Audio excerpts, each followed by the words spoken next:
Muito bem, João, está gravando. Ok. Bom, então vamos às questões, né? Que você. Eu ouvindo a aula ontem, né? Lembrando, né? Aí estávamos falando da tradição, né? Recebimento. E sobre Kabbalah, que antecede o recebimento, é isso? Foi de tradição Sim, passada até chegar Moisés a completar a compilação, correto? correto. Então, a primeira pergunta. Se Moisés recebeu recebeu essa tradição de quem? Do Eterno ou de povos? Bom, Essa é a primeira pergunta. tá ok. Vamos lá então. O que acontece é o seguinte: por que a tradição oral ela é, digamos, de suma importância no judaísmo? E por que a gente, digamos, sempre insiste que não existe Torá escrita sem Torá oral? Antes de mais nada, a gente tem que falar sobre isso. Por que as religiões existem embasadas na Torá? Por que surgiram religiões embasadas na Torá? Porque eles não tinham a Torá oral. Esse é o primeiro ponto.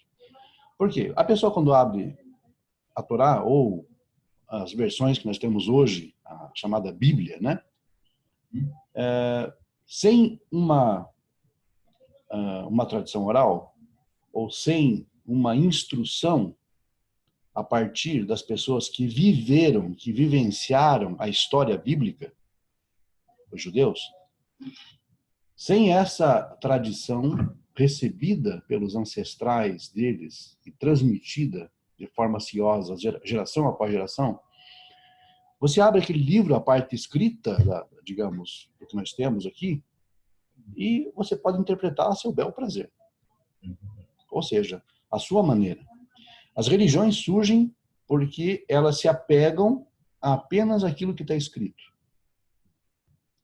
E aquilo que está escrito, eu me lembro sempre de um dito de um rabino com o qual eu estudei, em Curitiba, e ele sempre dizia assim: tenha muito cuidado com aquilo que você lê na Torá. Mas como, rabino? Por que cuidado? Tenha muito cuidado com aquilo que você lê na Torá, porque aquilo que você lê na Torá não é o que a Torá quer dizer. Isso aí chamou a atenção, hein? Eu estava ouvindo essa parte que você falou. Nem sempre, aqui você falou até daquela matança, né? A gente comentou. E Exatamente. nem sempre é aquilo que a gente está lendo. Isso aí me deixou curioso. Entendeu? Exatamente. Então ele falou, a Torá é um livro que na verdade é cifrado, e você sabe, você é da área da música, você entende muito bem o que é uma cifra. Uma cifra é um símbolo que transmite, digamos, a ideia, sei lá, de um som que você vai tirar no instrumento, não é? Isso, isso. Eu não sou especialista, mas a grosso modo eu sei que é isso. Então, quem, digamos, para um leigo que lê digamos, uma pauta musical, como eu, por exemplo, eu não entendo absolutamente nada daquilo. O que existe, então? Existe uma tradição por trás da cifra que você recebe dos mestres que te passaram o que vale aquela cifra para você tirar a nota no instrumento. A Torá é música, Geraldo, assim como uma partitura. Ela vem cifrada.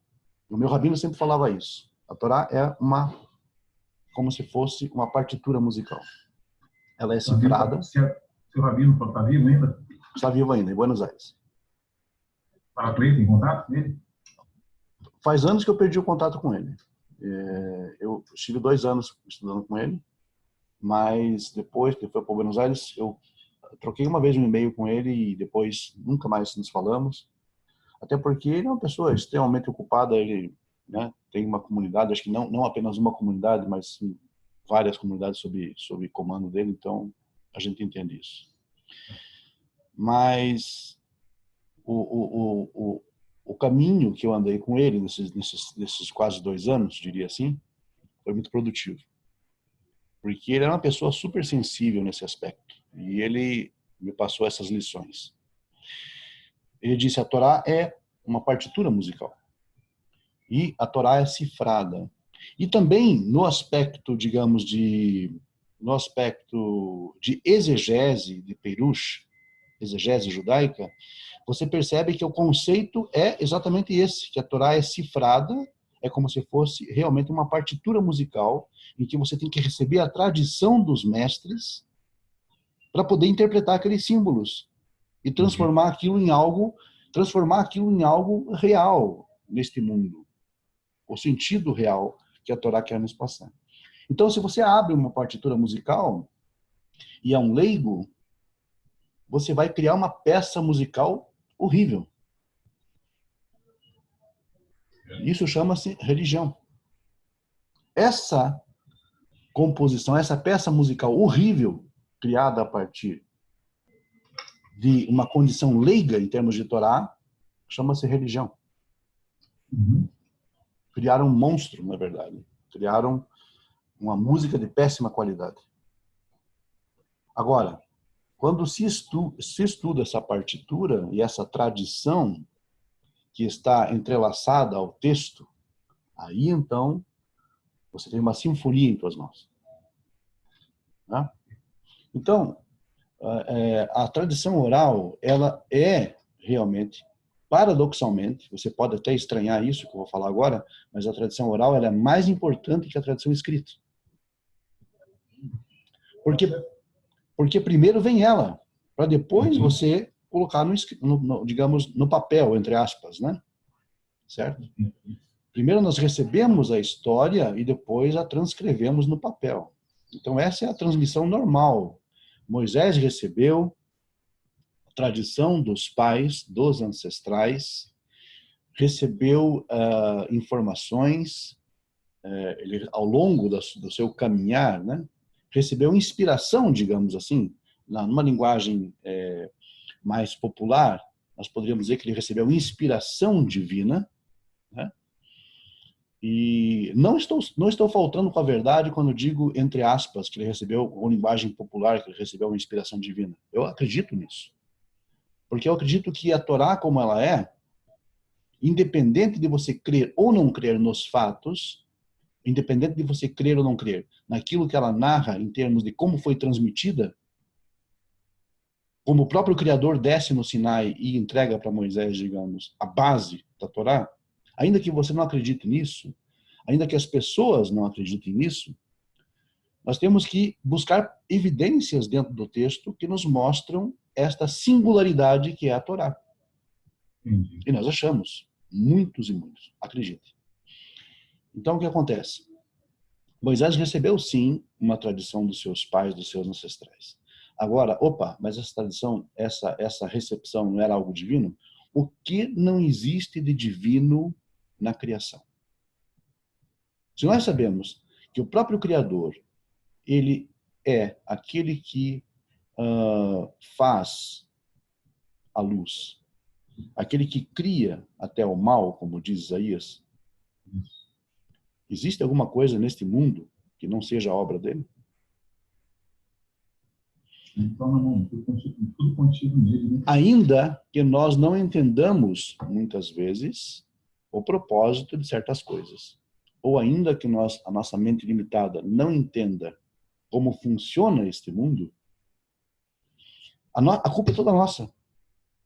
Quando nós não entendemos como esse mundo funciona, é porque nós não estudamos Torá. Quando se estuda a Torá, nós chegamos à conclusão de que esse mundo funciona perfeitamente em conformidade com as leis pelas quais ele foi criado. Então, quando Moisés recebe uma tradição, sintetizando a tua pergunta, quando ele recebe uma tradição, ele recebe sim uma tradição divina. Por quê? Porque os seus pais vivenciaram aquilo e transmitiram aquele conhecimento único para ele, né? E depois nós temos os eventos do Sinai, onde recebe-se a base da Torá, e não se nega, o judaísmo não nega que Moisés, inclusive, compilou depois o restante dos livros. Você sabe, quando Moisés recebe a Torá no Sinai, nós estamos falando apenas de Aseret Hadibrot. E Aseret Hadibrot são os 10 mandamentos, digamos, os tais 10 mandamentos, ou 10 palavras, ou 10 expressões, como você preferir. Mas a Torá em si, tal como nós temos hoje, foi obra da compilação mosaica. Foi, digamos, da tradição que ele recebe dos antigos. Urashi, inclusive, o maior exegeta judeu de todos os tempos, ele comenta no livro de Josué, digamos, sobre o comentário do livro de Josué, Urashi, exegeta francês medieval, ele diz que, na verdade, aquele livro que é mencionado em Josué, o livro do reto, Sefer Yashar, é, na verdade, o livro de Gênesis. O livro patriarcal do Gênesis antes da fundação do povo hebreu, do povo israelita. Essa é forte, hein? E estava com quem isso? A tradição, as pessoas, digamos, né? Exatamente, as pessoas, hoje nós não temos um Sefer Yashar, não temos um livro do reto. Não temos o livro do reto. Por quê? Porque é uma obra muito antiga. Isso passou de geração em geração e chegou até os ouvidos de Moisés, essas histórias. Vai ficando mais claro a gente entender e compreender da onde surgiu, né? Como é que pode? Foi Moisés mesmo que recebeu? Só ele tinha acesso? Ou seja, hoje você traz uma visão que já existia. Sim, claro.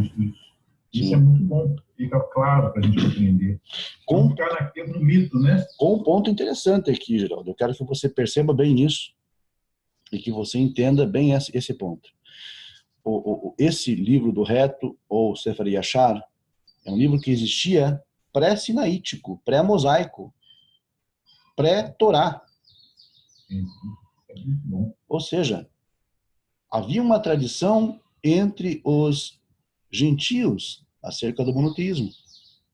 Então, você só confirma que o monoteísmo, hoje o Bidenor, ele antecede o judaísmo, ou seja, o judaísmo não é aquilo tudo que a gente imagina ser, ou seja, o primordial, tem seu valor, certo? Só que o Bidenor tem o seu valor que ele antecede o judaísmo. A questão é a seguinte, existem duas, na verdade o que estamos falando aqui é o seguinte, é que a tradição monoteísta, ela começa com o não-judeu. Ponto. Isso é básico. Né? Não, por quê? Porque caso contrário, o que nós teríamos seria um Adam Arishon, judeu. E não. Adam não tinha nacionalidade, não tinha etnia.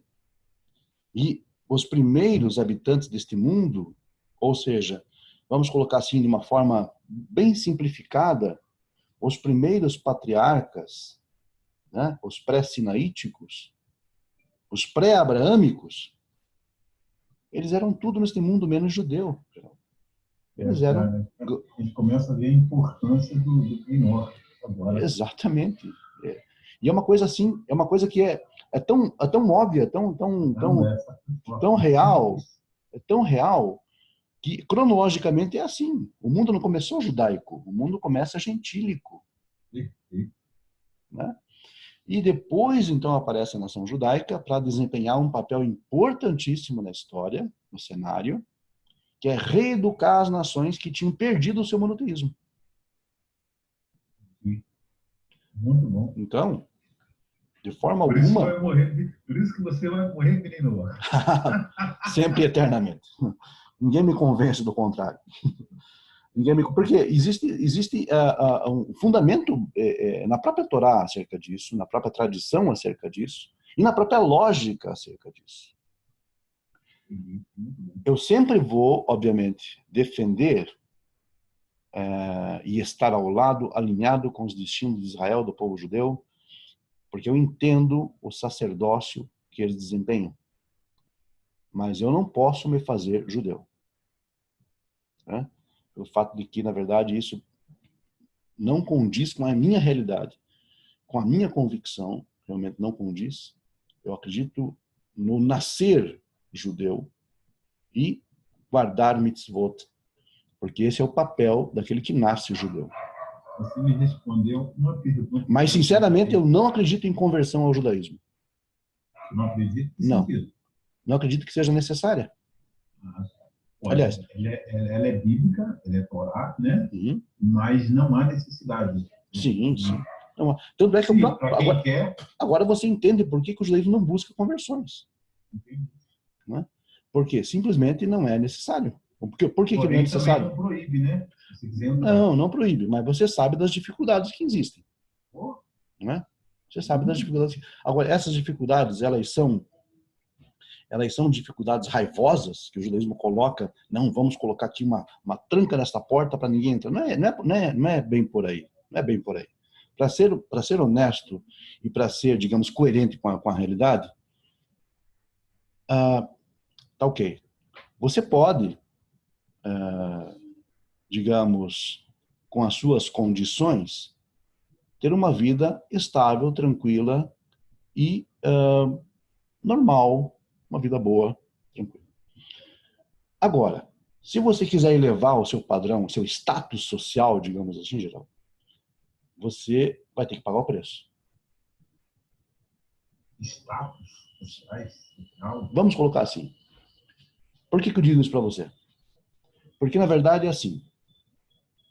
Vamos entender as sociedades humanas. De acordo com o judaísmo, existem duas sociedades humanas. Existem as 70 nações, que é um número metafórico, claro, representativo das nações que existem no mundo, ok? Porque lá no Gênesis, lá no Bereshit, no capítulo 10, nós vemos o mundo sendo repartido entre 70 povos. Então o número 70 ficou como sendo o número simbólico das nações que existem no mundo hoje. 70 nações.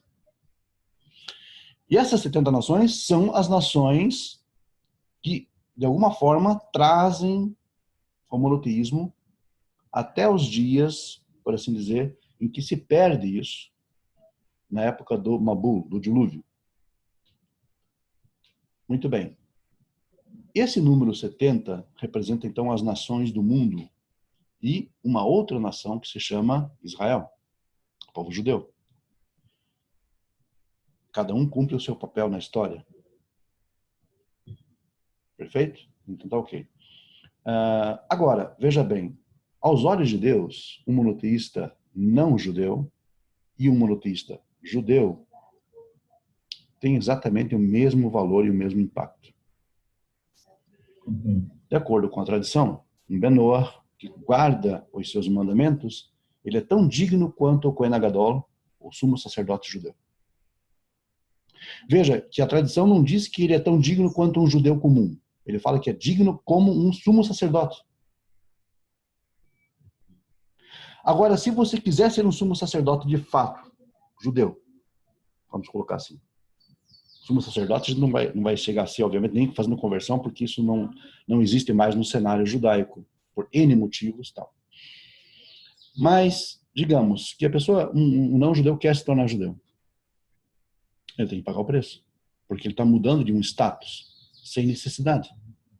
Sem necessidade. Então você tem, digamos, aquilo que você precisa para viver, mas você quer mais, você quer mudar de status. Você tem que pagar o preço. Em termos de empenho, para você pagar aquilo que você vai adquirir, e em termos de se manter assim, manter o seu status. Por quê? Uma vida de um judeu, a vida de um judeu não é uma vida barata. Não é uma vida simples, não é uma vida que possa tomar atalhos. O judeu não pode tomar atalho. Né? Não existe atalho no caminho do judaísmo. Existe o caminho, a derech, a Messilá. Não existe atalho para esse caminho. Isso envolve financeiramente. Né? Também. O que nesse mundo físico, nesse mundo da realidade, o que não envolve dinheiro, né? O que não envolve? Por exemplo, não é a questão simplesmente da cobrança pela conversão, etc., porque as pessoas falam muito disso. Eu falo o custo. Como você viu, custo, o custo. Por exemplo, custo. A sinagoga vem aqui, eu vou em Copacabana. Eu vou quando quero. Eu estou com convalescência médica, então não estou frequentando, faço esse período. Mas eu voltando a melhorar, mas eu tenho a liberdade de ir quando quero e comer o que eu quero, a hora que quero, dirigir no sábado, não tem problema nenhum. Se eu me converter, eu já tenho que gastar um din-din lá em Copacabana com aluguel para não acender luz, não dirigir, ou ter que comprar, me esforçar, aí muda de estado. E volta o dinheiro. Imagine, Zona Sul, caríssimo, né? Até o simples estacionamento, digamos, que você vai pagar, já seria um absurdo. Então, quer dizer, tudo isso conta, entra. Agora, a questão é a seguinte. Não é a questão do, de repente, poder fazer isto. A questão é se você precisa fazer isto. Ah, mas eu posso, digamos, uma outra pessoa diria, eu ganho muito bem, eu tenho um bom salário, eu posso bancar isso. Ok. Mas a questão é, você precisa disso? Não é o fato de poder bancar isso, é se você precisa disso. É, porque ainda tem um porém. Se você nasceu goi, e o Criador é o sabedor de todas as coisas, por que ele não fez você nascer judeu? Já, entendeu? Entendeu a lógica da coisa? Quer dizer, na verdade, estamos contrariando os planos de Deus. Poxa, isso aí é forte. E é tão forte isso que, veja bem, é tão forte isso que você não vê nenhuma mitzvah, nenhum mandamento na Torá, e isso eu sempre peço, inclusive para as pessoas que se apegam muito a essa questão, eu falo, gente, por favor, me tragam uma mitzvah ordenando Israel a pregar para as nações, para que elas se tornem judias. Mas me tragam, por favor, eu estou aguardando até hoje. Agora, por que não existe? Porque Deus é perfeito nos planos dele, nos caminhos dele. Aí a gente começa a compreender o Criador, não querer forçar a barra. A pessoa que insiste nisso, na verdade, ela está dizendo que o Criador, na verdade, os planos dele é errado. Errado. Aí critica uma pessoa que se diz transexual. Me desculpe a má comparação, mas é a única coisa que me vem à cabeça agora. O transexual diz assim, eu sou um homem que nasceu, digamos, no corpo de uma mulher. Está um tema polêmico, esse tema aí. Polêmico, exatamente. Critica um transexual. Por quê? Eu sou homem, mas eu me sinto mulher. Eu nasci, digamos, num corpo masculino, mas eu me sinto mulher. Ok. Isso não é contrariar também, digamos, no aspecto, digamos, do âmbito geral, não seria contrariar porque ele não escolheu essa prática. A natureza. Ele nasceu com esse desejo, essa vontade. Sim, ele tem que vencer como? Não estou aqui, obviamente, julgando isso, de forma alguma, mas eu só quero fazer a comparação. Então, porque as pessoas que são religiosas, que querem, digamos, fazer uma conversão ao judaísmo, insistem nisso, elas estão julgando a natureza criada por Deus, como foi criada. Quando você faz essa comparação, você está dizendo que essa pessoa que nasceu transexual não foi ela que escolheu, foi o próprio Criador e a colocou no mundo assim, como Belinor. Vou explicar a questão. Porque, na verdade, é assim. A condição natural, não estou falando da condição psicológica. Estou falando da condição biológica mesmo. Né? Então, foi criado desta forma. Deus te criou goi. Ok? Hashem te criou goi. Aí não, eu tenho uma vontade de ser judeu, porque eu quero ser judeu, porque eu vou insistir nisso, tal. Quer dizer, na verdade, assim, como você colocou, inclusive, na verdade, que está, de alguma forma, contrariando a forma como a pessoa foi criada. Né? Querendo lutar contra isso e se tornar alguém diferente. Okay. Com o próprio Criador, né? Com o próprio Criador. Então, só que tem uma diferença crucial aí. Crucial. O fato é que não existe, por assim dizer, uma necessidade de ser judeu.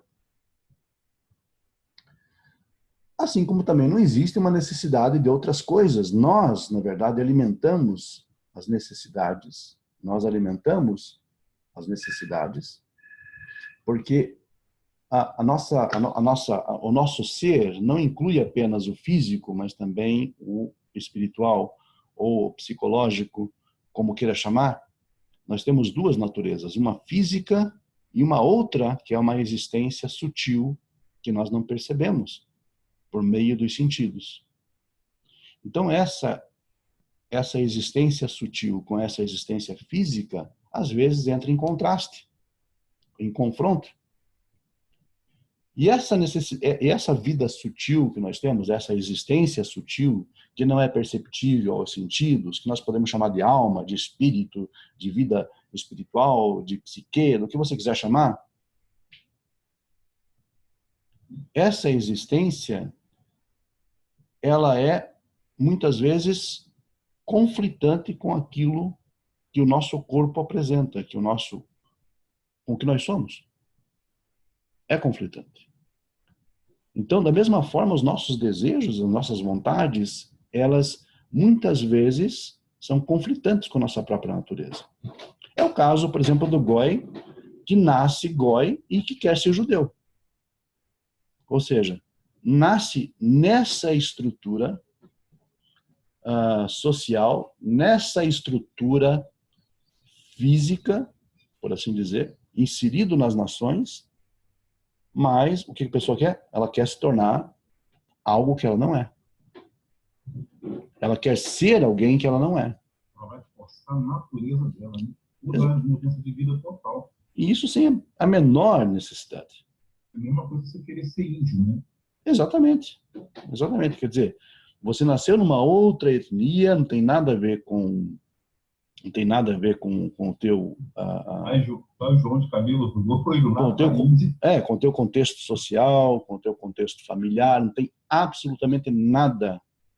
Quer dizer, e aí, porque eu me sinto vinculado, ligado.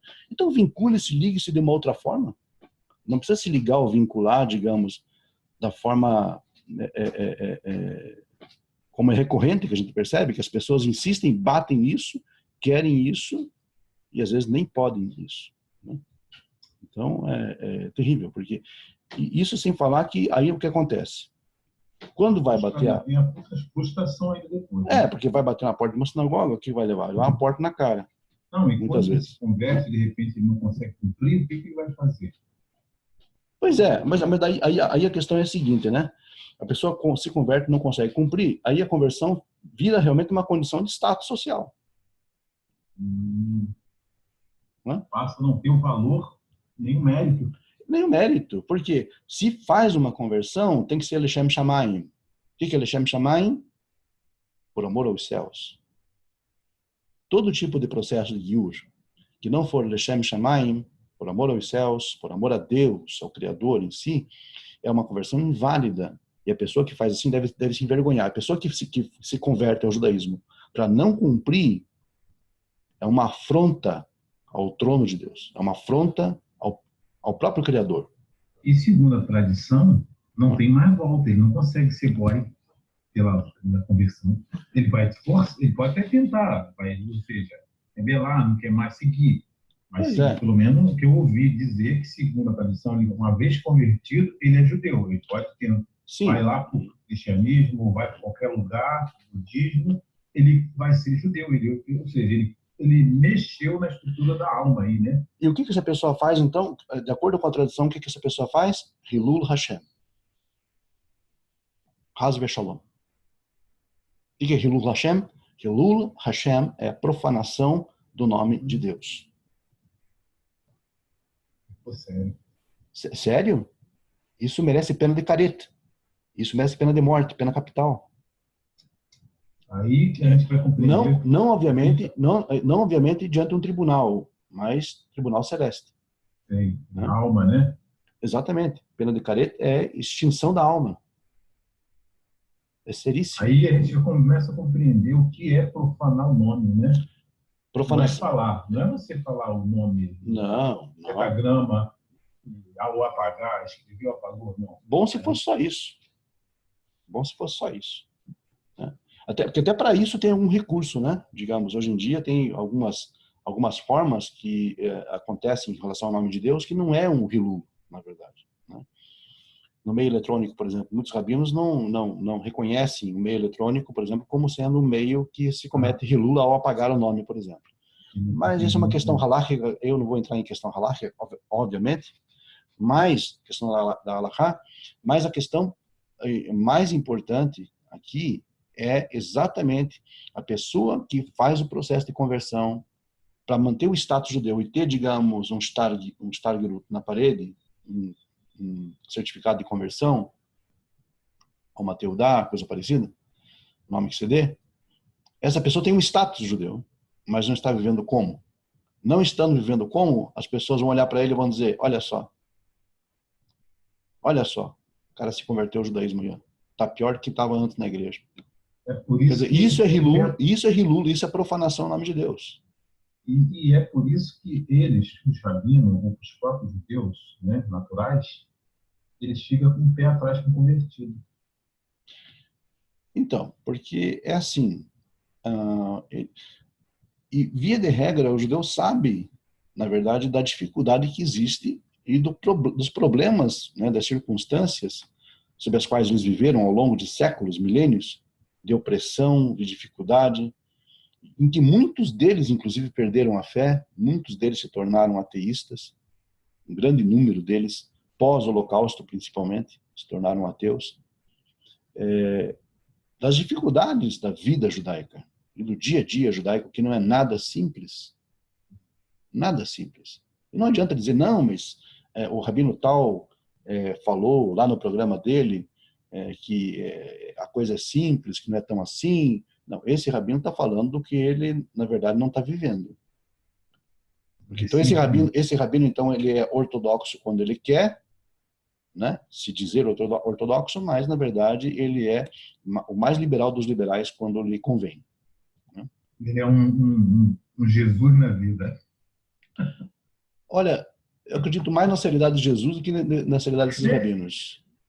Cara. Sim, acredito. Acredito mais na honestidade de Jesus, porque a gente entende que o acesso à informação naquela época era bem diferente de hoje, do que esses rabinos de modinha que andam por aí. Entendeu? Né? Já até imagino quem você está falando. Entendeu? Quer dizer, então as pessoas não podem agir conforme a conveniência, né? E eu fico perplexo com isso, sabe? Fico perplexo. Porque uma que, digamos, primeiramente, a gente sabe disso pela tradição, você mostra isso em Hilhot Melachim. Você está falando de um que queria uma chiva lá no nome da... Okay, prefiro nem comentar, né? Mas, enfim. Pois é. Tá entendendo como é que é o negócio? Quer dizer, então, não existe judaísmo por EAD. Você sabe o que é EAD? EAD? Não. EAD é ensino à distância.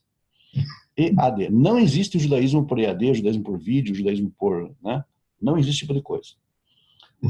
O que existe é um ensino, digamos, para a pessoa que quiser fazer o processo de conversão, faz como você fez. Você foi à sinagoga, você encontrou as portas abertas, você achou. Ah, mas na minha cidade não tem sinagoga. Beleza, então por que você quer ser judeu se na tua cidade não tem sinagoga? Ok. Então por que você quer ser judeu? Pô, na tua cidade tem sinagoga? Tem. Tem abertura para você entrar? Tem. Então ok. Faça agora. Agora vai aprender com o rabino pessoalmente.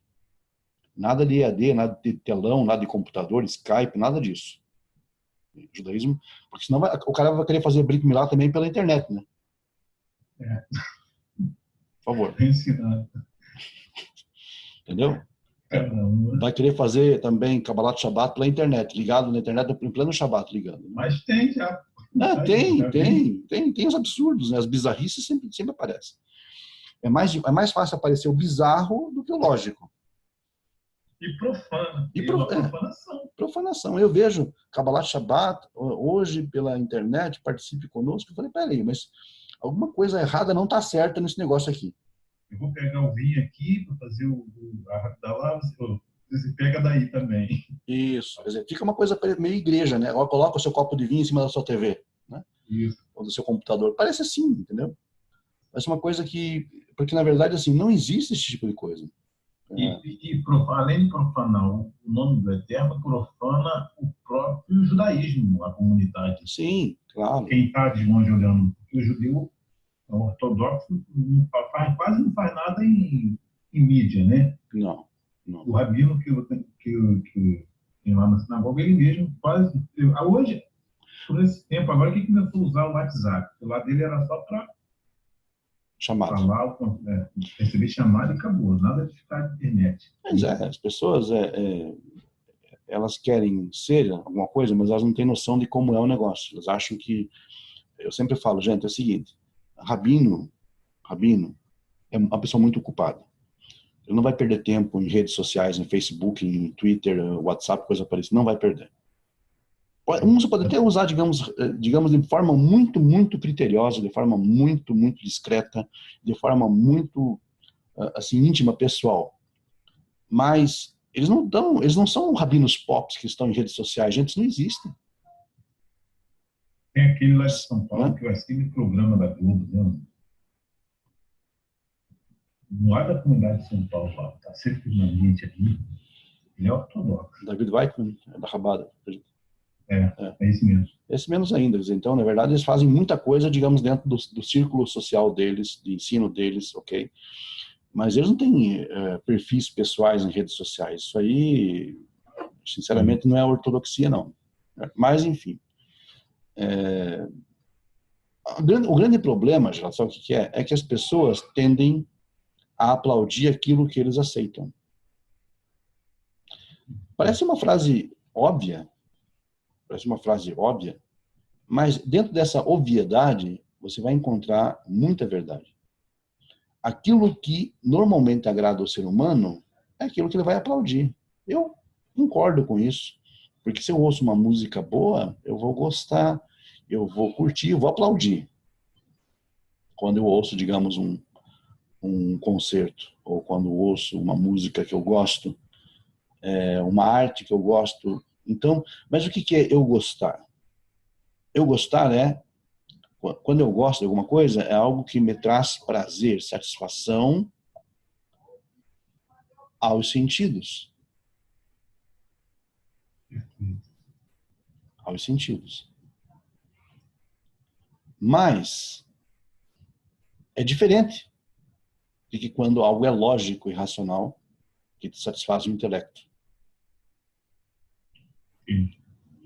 Os muitos judaísmos que existem hoje por aí na mídia satisfaz os sentidos, porque as pessoas gostam de show.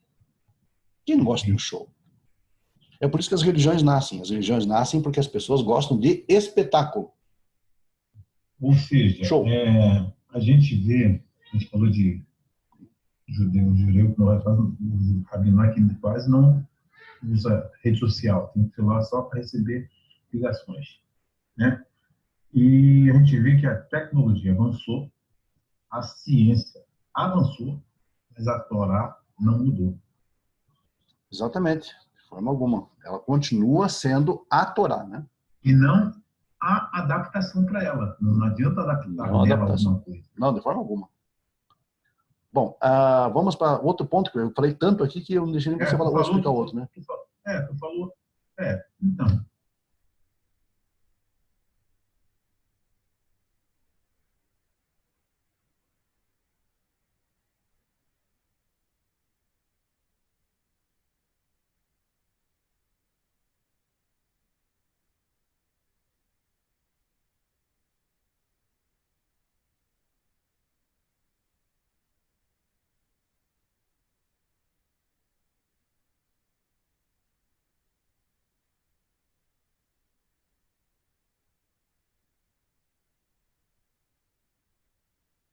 Humana, claro que deve ter respondido a pergunta no comentário. Se a Torá for para os judeus, ou é para o judeu? Compreendeu? Ok. Primeiro, talvez, a gente tenha que entender o seguinte, que a Torá, ela é... Quando a gente pensa, digamos, de uma forma contrária, a gente vai entender que a Torá é um livro judaico. Se a Torá fosse, veja bem, se a Torá fosse um livro judaico, ela seria realmente, ela não poderia realmente corresponder aos 5 níveis da alma. Por quê? Porque não é só o povo judeu que tem 5 níveis da alma, todo ser humano tem. Claro. Né? Então, a primeira conclusão que nós chegamos daqui é: a Torá não é um livro judaico. Mas como, João? Você está ficando louco? Como que não é um livro judaico? Complica aí, porque só fala de lei que o Goi não cumpre. Exatamente. Porque a grande questão é o que jaz por trás de cada mitzvah. O que há por trás de cada mitzvah. As mitzvot em si, elas não são um fim em si mesmas. Veja, elas não são um fim em si mesmas. Cumprir mitzvah sem entender o que elas significam é oco, vazio, sem valor. Por exemplo, um judeu que maniach tefilim, que coloca tefilim. Se ele não entende por que ele está fazendo aquilo, ou porque ele faz por tradição, como recebeu dos pais, ou por convicção religiosa, ou qualquer outro motivo que você possa achar, esse judeu não está sendo realmente um cumpridor de mitzvah. Por quê? Ele não entende a essência da ação que ele está cometendo, que ele está praticando. Sim. Quando um judeu enverga talit para fazer as suas tefilot, se ele não entende o porquê daquilo, a sua reza está sem kavaná. Tá? Então, quando você investiga o que é, o que são os tefilim, o que é o tzitziot, o que é o talit em si, o que é o shabat, o que são as hagim, o que é a kashrut, para que serve tudo isso? Há uma referência do Rambam que diz que todas as mitzvot, todas elas, convergem para um único ponto. Esse ponto é Avodah Zarah. Ou seja, evitar com que o ser humano cometa Avodah Zarah. Porque cada uma das mitzvot, cada uma delas, elas chamam a tua atenção para a ordem dada pelo próprio Criador, pelo próprio Deus. Para que você entenda que Ele é Criador, mantenedor e que ordena o homem conforme a sua vontade. Então, a submissão do homem à vontade divina de fazer, de cumprir mitzvot, seja judeu ou seja não judeu, no caso dos judeus estamos falando aqui por conta das suas inúmeras mitzvot e o sentido delas, então cada uma delas converge para esse ponto. Você reconhecer a autoridade de Deus. Ou seja, entender que Ele é um e que Ele é o que ordena essas coisas. Se o judeu não entende isso, que seria o básico, ele não está cumprindo o mitzvah. Agora, aí cada mitzvah tem a sua particularidade. Então, mas a sua particularidade. O tempo está indo embora já, você não me respondeu. Você disse na aula passada que cada livro corresponde a um livro da alma. Corresponde à alma humana. Ou seja, o Goi é humano, sim, a alma tem alma humana, o judeu tem alma humana. Sim. Mas a gente vê que praticamente de Êxodo para frente, até Deuteronômio, está bem o livro da criação, que vem contando histórias de patriarca, tudo, né? Isso. Porém, de Êxodo para frente é só lei judaica. Como se ela é lei judaica, somente judaica, ela representa a alma do Goi. Em que sentido? Que sentido? Primeiramente, que a palavra Torá significa instrução. E a instrução foi dada desde o princípio da criação. Abraão, não sendo judeu, não tendo participado do Sinai, nós sabemos que Abraão não participou do Sinai. Mas, em Gênesis, ao findar da história de Abraão, é dito que ele cumpriu a Torá. Não li essa passagem. Vou te passar a passagem, a Gênesis 26. E ele cumpriu a Torá. Mas está escrito nitidamente? Cumpriu a lei? Nitidamente. Nitidamente. E detalhe, está no plural, Torot. É mesmo? Exatamente. Mas É porque Torá é lei, né? Não, Torá é instrução. Hum, Lei, na verdade, é dat, ou din. Né? Lei, na verdade, é din. Por isso que existe o Bet Din, né? Bet Din, que é o tribunal. É a casa das leis, literalmente. Né? Agora, Torá vem de uma raiz que significa instruir. E uma instrução não é uma instrução apenas para o judeu. Abraão não era judeu. Então, mas aí, o tempo está indo embora, mas Abraão não tinha as leis de Êxodo, de Levítico, Sim, sim. porque a lei de Levítico vai falar para os levitas, sacerdotes, né? Templo. Exatamente. E tem as outras leis. Então, o Sim. boy, na realidade, ele ficaria só com o livro da instrução, uma parte do livro da instrução, só do início lá até o capítulo 9 de Bereshit, né, que é onde Noé, desce da arca, e o Eterno dá as 7 instruções. Ali ficaria até ali o capítulo 9 de Ninor. Pois é, aparentemente. Mas não. Por quê? Então, o Goi se envolve com o livro do Êxodo, Se envolve, sim, deve se envolver. Agora, um ponto importante, não a prática. A prática da mitzvah em si. Por quê? Mas sim entender a essência da mitzvah. Por que o judeu cumpre aquilo? Entender por que o judeu cumpre. Exatamente. A missão do judeu. Exatamente. Por que o judeu cumpre Shabbat? Por que o judeu cumpre Hagim? Por que ele cumpre isso? Por que ele cumpre aquilo? Porque isso é o que traz retificação.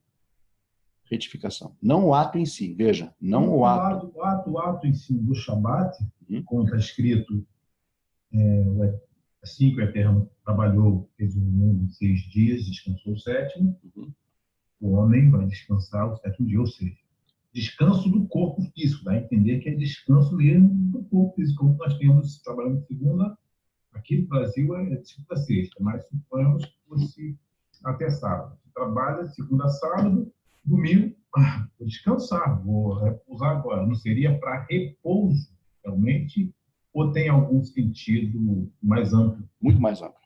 Muito mais amplo. Muito mais. Não é descansar o físico? Não, na verdade, Shabbat não é descansar o físico. Não é do trabalho? Não, não é do trabalho. Não é do trabalho.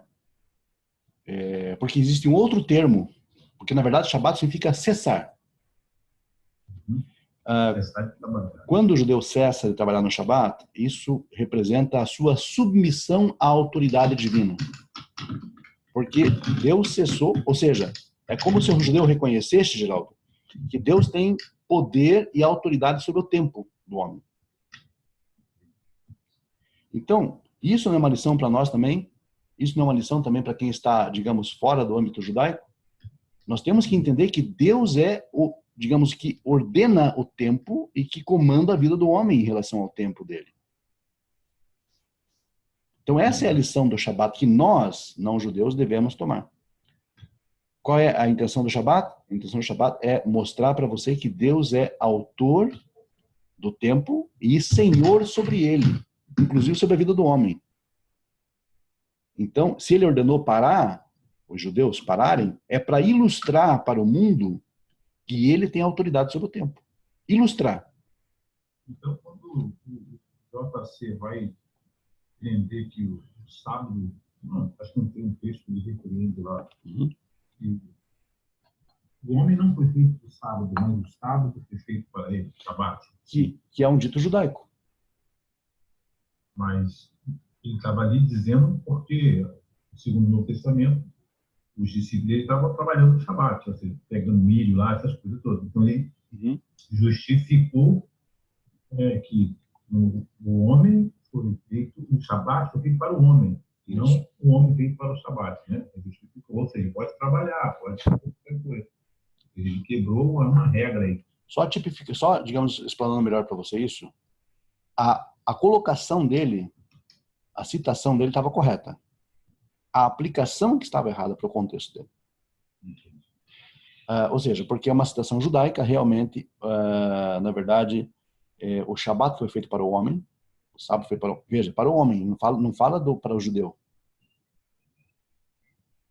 Percebe? Percebe a sutileza? Mas a tradição judaica, então, não ensina que o não-judeu deve guardar o Shabat. Muito pelo contrário. Mas ele deve entender o Shabat. Foi feito para o homem, não para o judeu. Agora, no contexto lá de Jesus, ele estava num contexto judaico.